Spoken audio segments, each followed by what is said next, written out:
রাজ্যের আর ৫টা স্বাস্থ্য কেন্দ্রের মতোই ধুঁকছে হুগলির বলাগড়ের গুপ্তিপাড়া প্রাথমিক স্বাস্থ্য কেন্দ্র। ঘুণ ধরেছে পরিকাঠামোয়। 2013 সালে তৈরি হওয়া এই স্বাস্থ্য কেন্দ্রটির অবস্থা 2018 সাল পর্যন্ত ঠিক থাকলেও রক্ষণাবেক্ষণের অভাবে আজ প্রায় ভগ্নদশা। 24 ঘন্টা পরিষেবা দেওয়ার কথা থাকলেও বাস্তবে দিনে 3 থেকে 4 ঘন্টাও পরিষেবা পান না গ্রামবাসীরা। পুনরায় 24 ঘন্টা পরিষেবা চালুর দাবি স্থানীয়দের। এখানে এই যে এটা হওয়ার পরে ওনার আগে একজন ছিলেন শঙ্কর নারায়ণ ডাক্তার সরকার, বুঝলেন, উনি এখন পান্ডুয়া ট্রান্সফার হয়েছেন, উনি পান্ডুয়াতে আছেন। আর উনি এখানে এই কোয়ার্টারে থাকতেন, যখনই ডাকতাম ওনাকে পাওয়া যেত। এই হাল হয়ে গেছে আমাদের এই হসপিটালটা। মানুষ যে কোথায় যাবে কি হবে কোনো ঠিক নেই, বুঝতে পারছি। এবার 3টে পঞ্চায়েত, এর সঙ্গে সোমরা ওয়ান আছে, সাতগেছিয়া পঞ্চায়েত, ওরা চিকিৎসা নিতে এখানেই আসে, দুটোর পর কোনো ডাক্তার নেই। যদি একটা আঙুলও কেটে যায় আমাদের জিরাট যেতে হবে না, কানলায় যেতে হবে।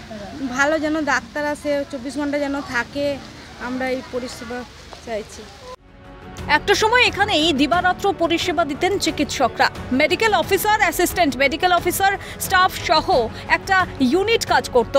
ছিল তাদের থাকার ব্যবস্থাও, ফলে 24 ঘন্টায় মিলত পরিষেবা। আজ সব অতীত। ঝোপঝাড়ে ঢেকেছে চিকিৎসক নার্সদের আবাসনগুলি। বিকল হয়ে পড়েছে যন্ত্রাংশ।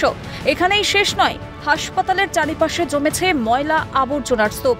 এক প্রকার ডেঙ্গির আতুর ঘর হয়ে উঠেছে হাসপাতাল চত্বর। পাশাপাশি খারাপ হয়েছে হাসপাতালের জলছত্র।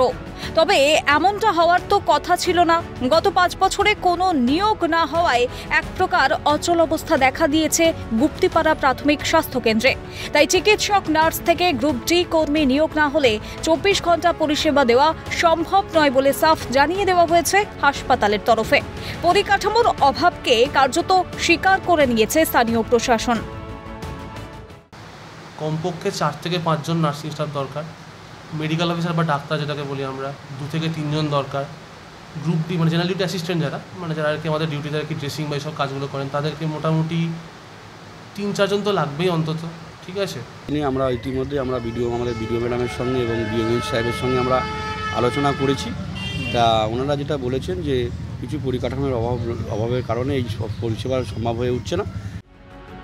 প্রশ্ন ওঠে যে স্বাস্থ্য কেন্দ্রের উপর ভরসা আশেপাশের 3 থেকে 4টি গ্রামের কয়েক হাজার মানুষের, সেখানে কেন এই উদাসীনতা?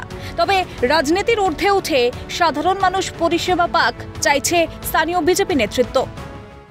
বলতে গেলে রাজনীতি কথা চলে আসে। এখানে কোনো রাজনীতি আমরা করতে চাই না।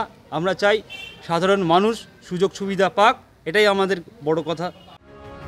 এখন কবে সমহিমায় ফেরে এই প্রাথমিক স্বাস্থ্য কেন্দ্র, সেই দিকেই তাকিয়ে গ্রামবাসীরা। কাকলি নস্করের রিপোর্ট, ক্যালকাটা নিউজ।